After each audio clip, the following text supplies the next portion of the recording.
Reichman University.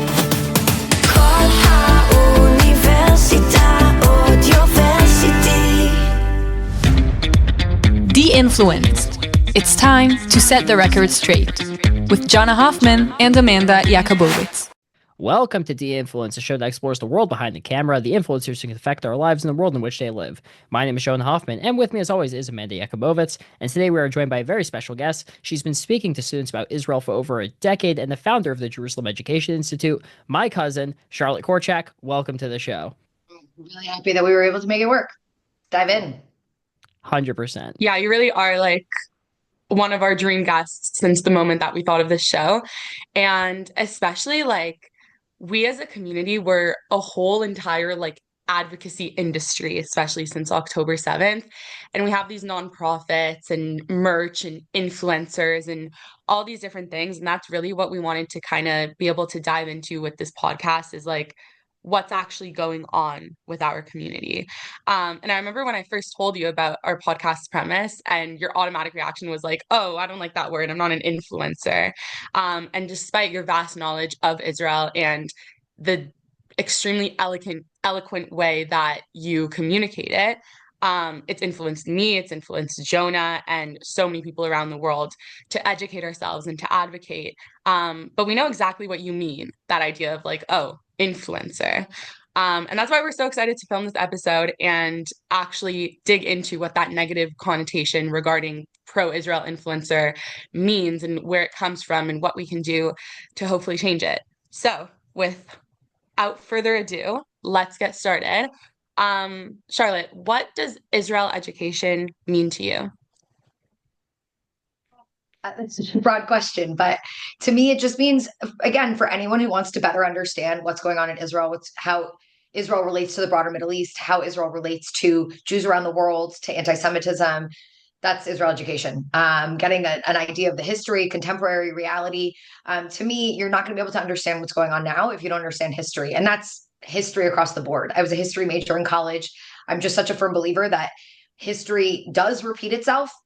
We always say it's doomed to repeat itself if you don't know it, but I think the world is cyclical and it does repeat itself. And when you understand history, you can understand better where we're going and how to maybe go down a better path. And I think that's true when it comes to Israel. I think the more we understand Israel, the more we learn about Israel, that we can prevent Israel from going down a dangerous path. And I'm going to be really honest with you. I think we are going down a dangerous path right now. And if I could use put my historian hat on for a second, if you go back to ancient times, we had two Jewish commonwealths. We had the kingdom of Israel established by King David in 1000 before the Common Era. And then we had the Judean kingdom reestablished in 166 before the Common Era by the Hasmoneans. And both kingdoms will begin to fracture and eventually end, but will begin to fracture in their 8th decade. We are now in the 8th decade of the 3rd Jewish Commonwealth, what we call the State of Israel. This should be a warning sign. This should be a warning sign that we never made it into the 9th decade, and we need to make sure that we do. So there's a lot going on right now, and it's not an easy time. It's a dangerous time. And people first and foremost need to be aware of that so that we can, again, prevent us from going down that path. Mm-hmm. And recently, you started the Jerusalem Education Institute, and you're talking about history, and it's obviously such a big deal to you. Do you incorporate history and teaching history into the Jerusalem Education Institute, we'll say, ultimate goal and the ultimate syllabus? Like, what's the ultimate goal there? And especially on top of that, how do you compare them to other organizations that you may have worked with or that you've heard of in terms of their versions of education? What we're trying to do at the Jerusalem Education Institute is really a renovation on Israel education for the next generation. And really what that is ultimately is understanding that generations, that we change and how we process information changes, and the information itself changes to a certain extent. We just have this huge discovery about things that we found underneath the pyramids in Egypt. We know so little about ancient history, and every day we're learning more, but even modern history. Look at Israel. We every so often get these documents that are declassified from like the War of Independence or around that time period where all of a sudden new information, we're being exposed to new information. And those are all things that need to be analyzed and incorporated into our education. So for me, that's first and foremost. It's a renovation on Israel education. And the words that I tend to really hone when it comes to the education we provide at the Jerusalem Education Institute are fact-based, nuance, transparency, and then accessibility, right? You got to make it intriguing for somebody. So that's the accessibility part. You got to make it receivable where somebody can listen and wants to keep listening, because history can be really, really boring if it's not taught in the right way. But fact-based is huge, right? It's not about opinions. Education shouldn't be about opinions. It could be about perspectives. And that's really different. That you're going to have an Israeli perspective, you're going to have a Palestinian perspective, and that's already wrong, because really you're going to have multiple Israeli perspectives and multiple Palestinian perspectives. And that's a better way of understanding a historical event, is looking at it from all different perspectives. But really, and perspective is fact. My opinion is less matters. And I try to really avoid expressing my opinion when I'm teaching, because I want my students to be able to think for themselves. So it's really about also teaching a student not what to think, but how to think. Where I think education in general has gone so wrong is we have professors and educators teaching their opinion as fact, as truth. And they don't introduce counter arguments. They don't show the other side. And that doesn't allow a student to critically think and to, again, come to their own conclusions. It assumes, it rests on a foundation that I'm right and the other side is wrong, as opposed to saying, well, what I believe is right for me, right? But what somebody else believes could be right for them, because our opinions are really rooted in our own values and how we prioritize our values. And to say that your values have to be my values is a little narcissistic. And so I think educators, the one thing I would say that every educator needs to do is take a big piece of humble pie and realize that you're there to help somebody think, not to think like you, but to think like them. And that's really what I try to do more than anything at the Jerusalem Education Institute. And then lastly, when I look at other organizations, look, I think Israel education has evolved. It evolved from a place of really showing Israel in the greatest light, right? Everything good about Israel, which is very common for a young country. And then as time has gone on, what we haven't seen enough of is more critical views of Israel. And we've kind of hidden those views, or the people teaching just didn't know them and didn't know to teach them. But when you hide those things, or when those things aren't exposed, students will eventually be exposed to them in some other setting. And oftentimes what happens with Jewish students is they're in an insular environment. They don't learn any criticism of Israel. They don't learn any bad of Israel. And then they step out into the university setting and they hear about the Nakba for the first time. And tragically, some students, they feel like they've been lied to. They feel like they've been brainwashed, and they kind of flip to the other side, which again is, I said, it's tragic. That's far from what should happen. I criticize the student as well. Why go from one extreme to the other extreme? Find that middle. But that tends to what happen when a young person feels like they've been lied to or haven't been told the whole story. So again, that's where that word transparency comes in the type of education that I like to do. I want it to be transparent. I want to be open and honest. Israel's not a perfect country, but Israel's a country like every other, and no country's perfect. And to understand a country, you understand, where have they gone wrong? Was it really going wrong, or was it just in that time period it was necessary? These are all things that you could unpack in Israel education. And that's really what I'm trying to do. I'm trying to get students to think, and to think critically, and to be able to say, I'm a Zionist and I will forever believe in a Jewish state in the land of Israel, but I can also be critical of that state, and I want that state to be as successful as it possibly can be and as good as it possibly can be. And that I think is if I could sum it up in a nutshell, what we're trying to do with the JEI. I'm not here to knock other organizations. I think most organizations have a place. And, I spent most of my time growing up in Stand With Us, and I still very much believe in everything that Stand With Us does. Stand With Us does education for the sake of activism, and their activism is incredible. And I mean, I was an activist for Stand With Us through the Emerson Fellowship. Amanda's been active through Stand With Us. And so we see that it works, and we need that activism on campus. For me, when it's education for the sake of activism, it leaves out some things. And that makes sense given the goal, right? So every organization has their place. And what I really would just hope is that all these organizations can work together. And what I really would like for the JEI is to be an organization that can plug into other organizations and provide the education that they need to achieve their goal in the best way possible. Okay, loved that answer. There was so much in there.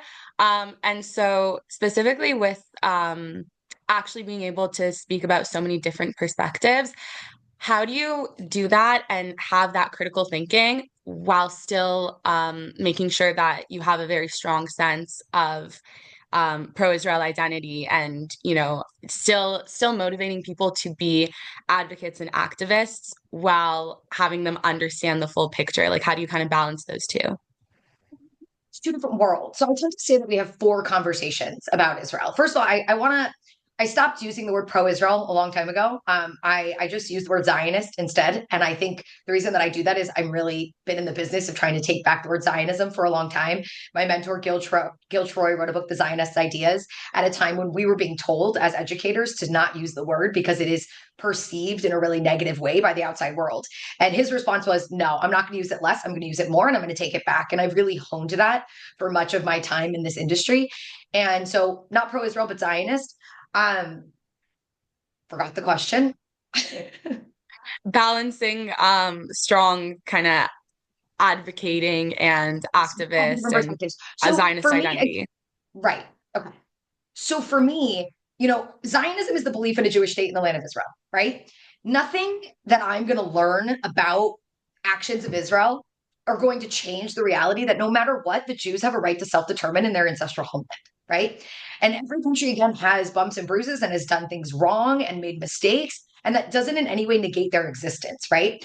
So there are 4 conversations that are happening. And I would encourage every Zionist to have these 4 conversations. 2 are internal and 2 are external. So 1, the internal, is within myself. What kind of Zionist am I? What am I okay with? What am I not okay with? What are my values, right? There's 6 different types of Zionism, from religious to political to cultural to diaspora, etc. What's my vibe? Like, what speaks to me, right? And that's going to be a conversation you're going to be having for the rest of your life. Then you have another internal conversation, which is within the Zionist community, right? Where we can sit at a conference and we can really unpack Israel and we can express disagreement with a fellow Zionist who's sitting in that same circle as us, because maybe I'm, a religious Zionist and they're a labor Zionist. And these 2 things weren't necessarily very compatible with each other, but we're all still Zionists, right?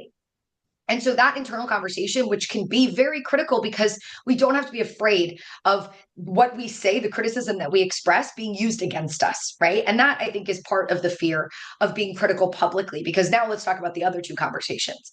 The other external conversations are, 1, with the group that I tend to call the 5% who are anti-Zionist and will forever be anti-Zionist, which in that context, it is just a pure defense of Israel, right? A defense of Israel's existence. And the actions of Israel in that circumstance don't matter, because they're trying to say, well, Israel's done this, and that's why Israel shouldn't exist. That just doesn't make sense. There's nothing that Israel could do to negate their right to exist as a state, right? And that would be true about any state, right? You don't hear any criticism of North Korea shouldn't exist. Not that Israel is in any way should be put in the same boat as North Korea, but no matter what, there was never a country in the world that people say, you just don't have a right to exist because you did something bad, right?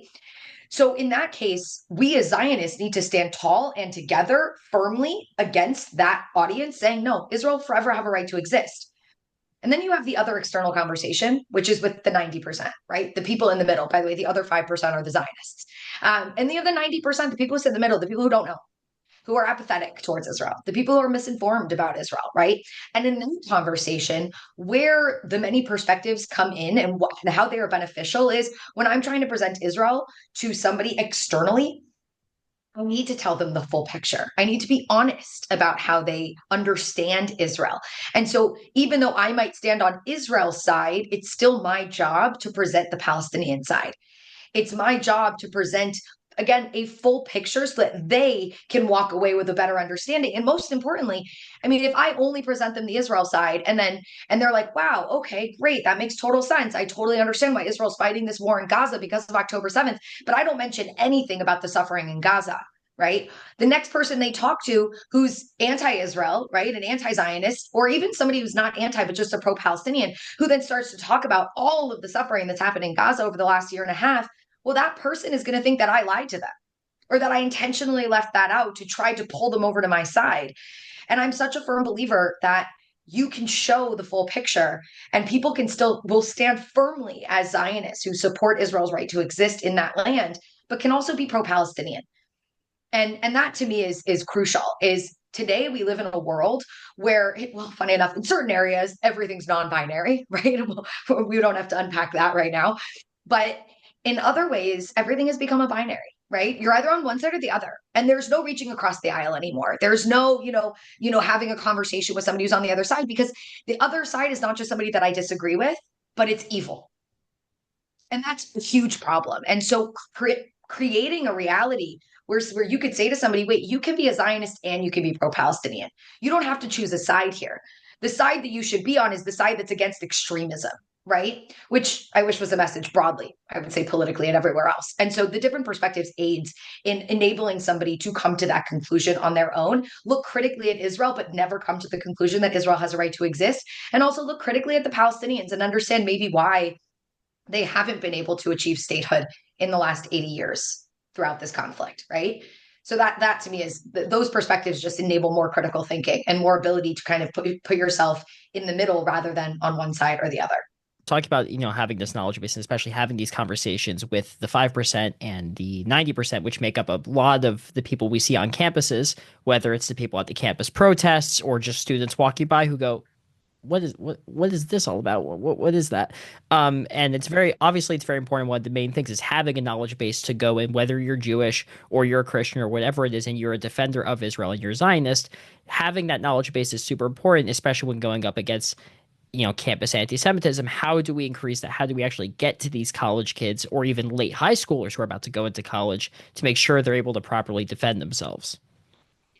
I think my job got a little bit easier in the last few years. It actually started, I think, May 2021 when we had our last big operation. When big, I mean, it doesn't seem big at all anymore, relatively, but I started to see students show up with an eagerness to want to learn more, right?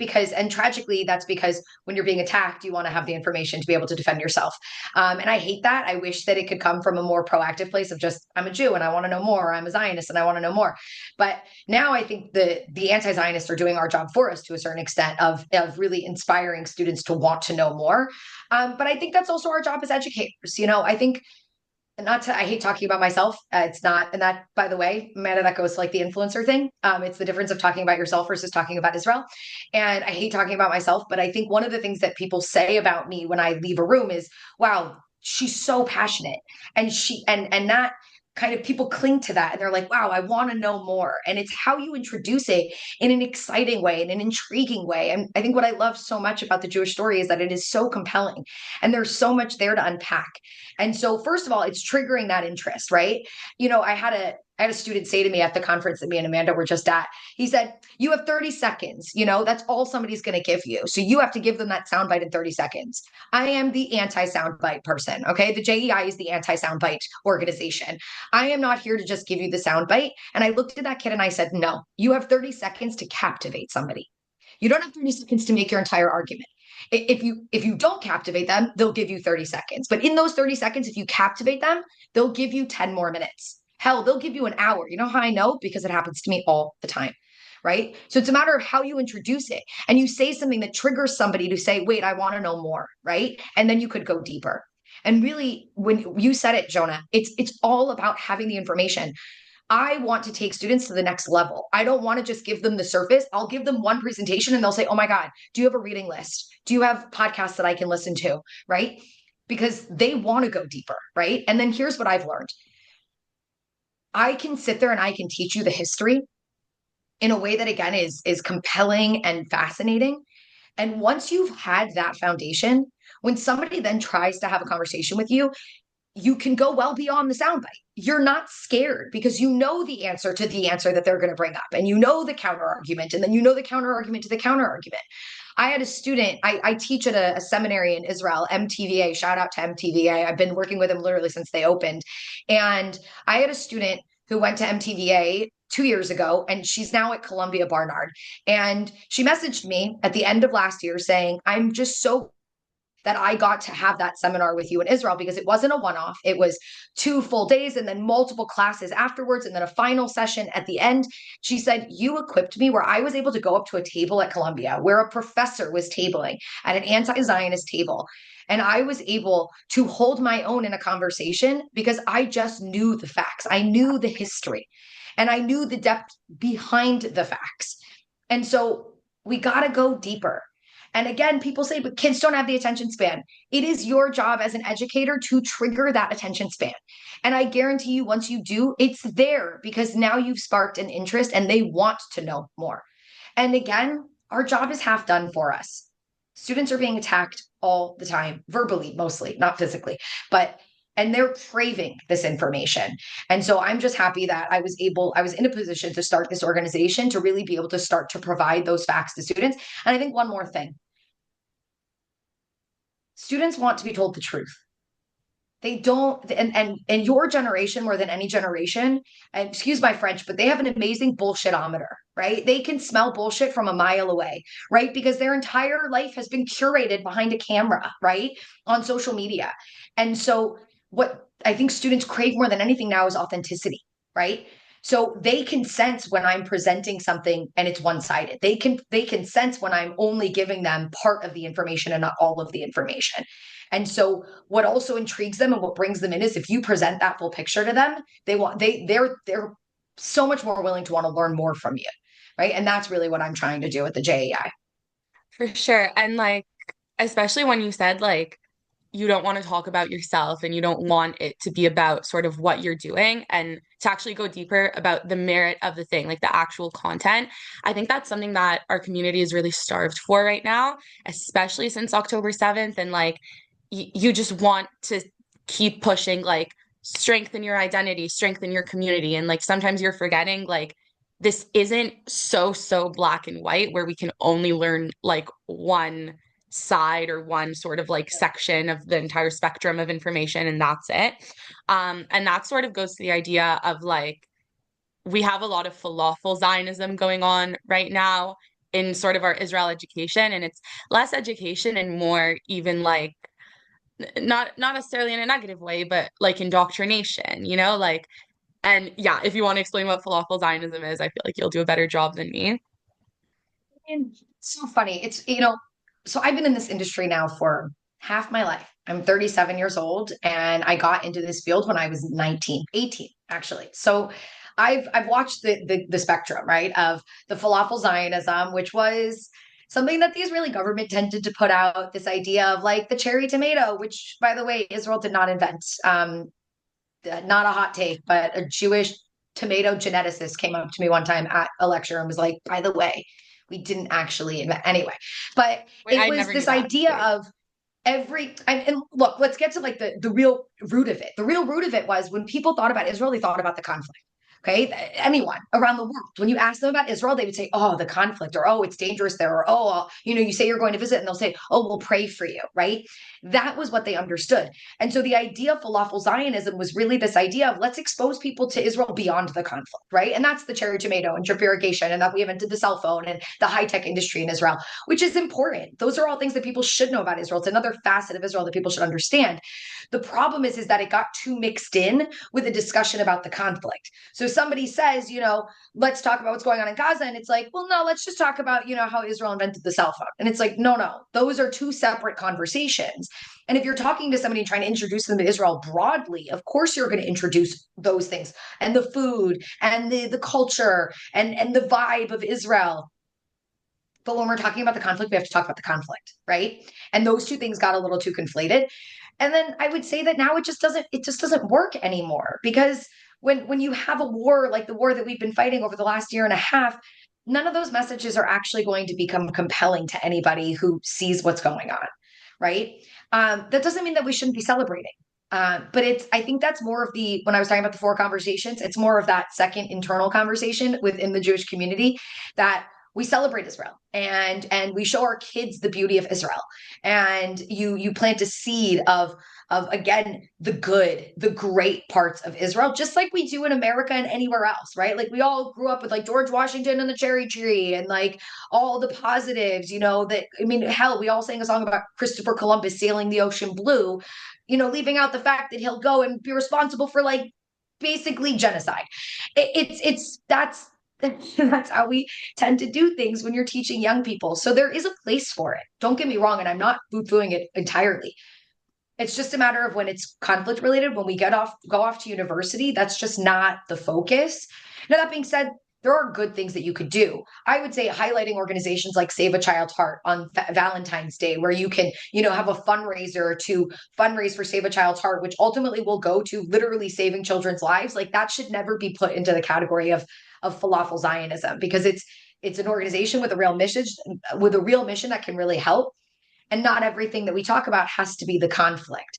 But so there's a place for it. But we just have to know when we employ it and when we don't.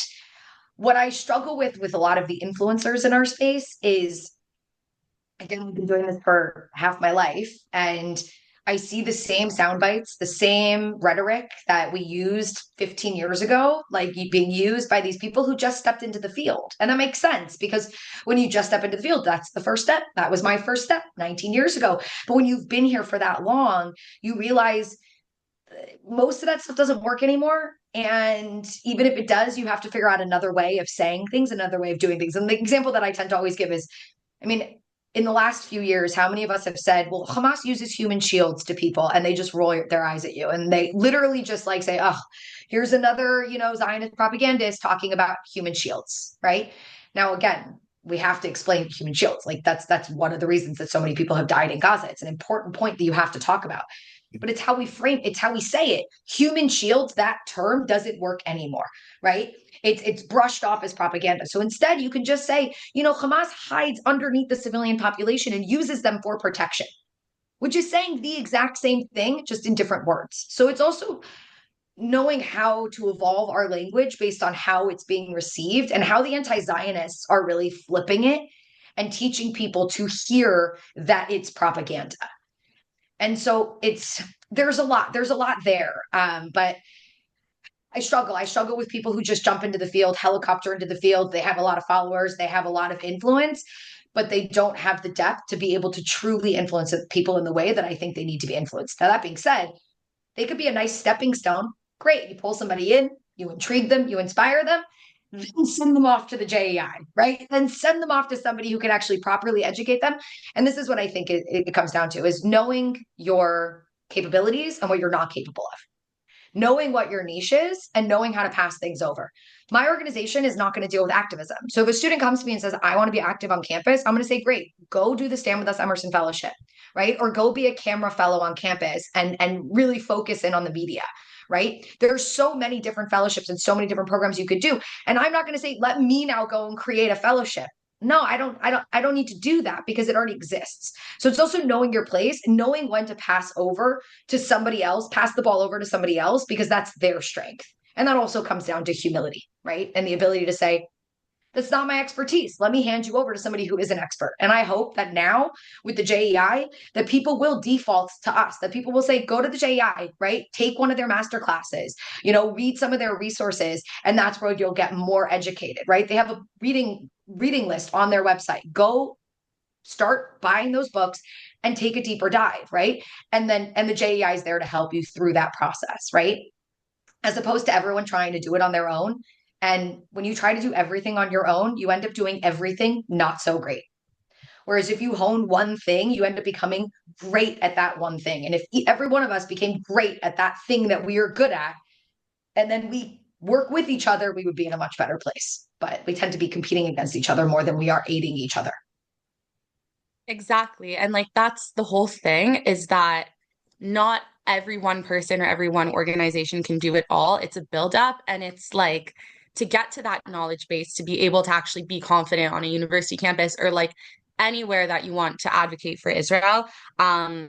You actually need to be able to use your own words. And as soon as you have a knowledge base, you have confidence and you have the ability to use examples, and you don't just copy paste whatever the little pamphlet says. And like, a lot of these organizations that do that are great, but we don't want people to just be copying whatever we tell them to, because that's what we blame the other side for doing, the little brainwashing. We're smarter than that, we're better than that, and we know how to do that. It's just about implementing that. And that's why JEI, I like this mission, is this goal is amazing.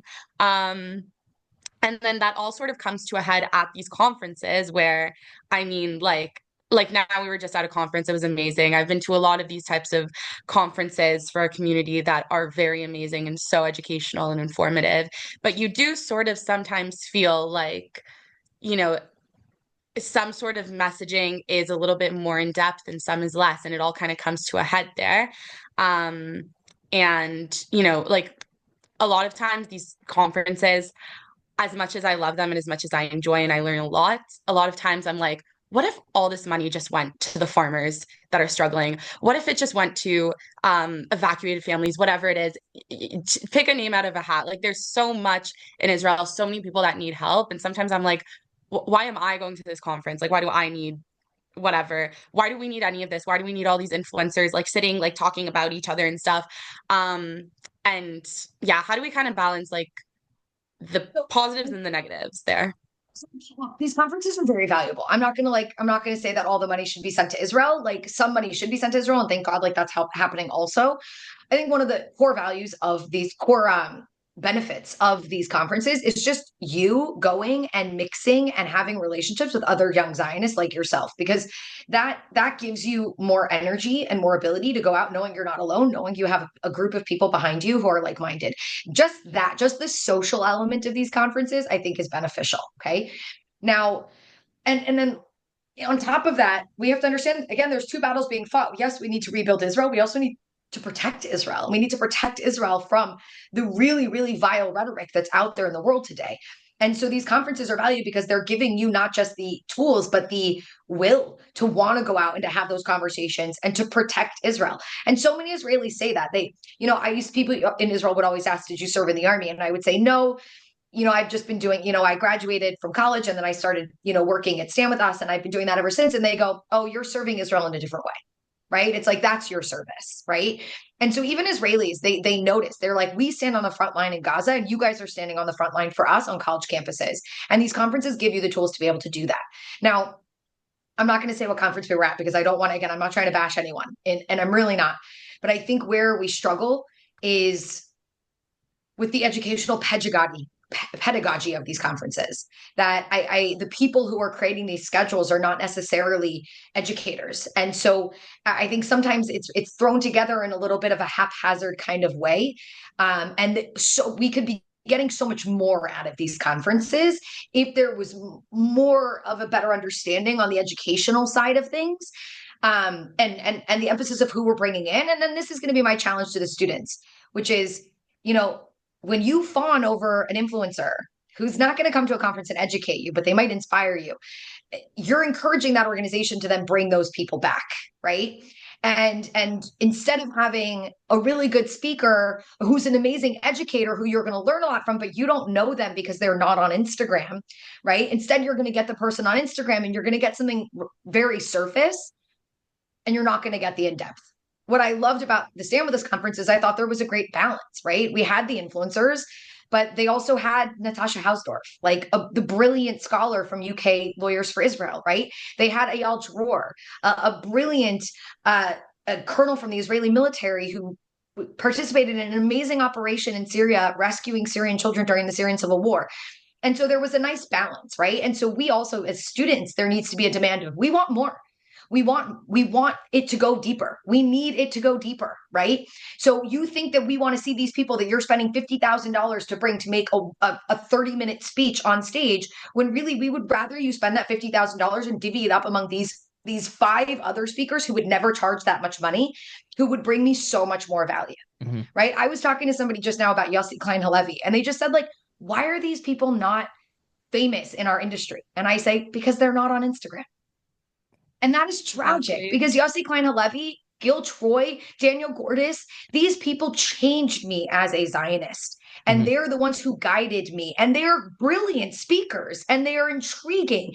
And it's tragic that simply because they're not on Instagram, they're not seen in the space, and they're not brought to these conferences for students, because they say, students aren't going to be interested in them.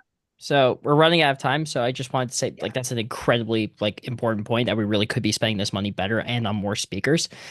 Charlotte, thank you so much for coming out. I wish we had more time to spend with you. Hopefully we'll have you back on the podcast in the future. With that said, thank you for listening to De-Influence, the show that sets the record straight, explores the world of influencers, content creators, and more. Thank you so much, Charlotte, for joining us today. My name is Jonah Hoffman. With me, as always, is Amanda Yakubovitz, and we'll see you in the next one.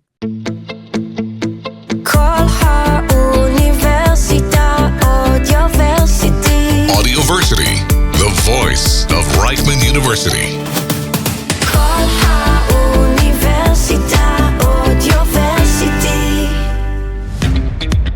De-Influenced. It's time to set the record straight with Jonah Hoffman and Amanda Yakubovitz.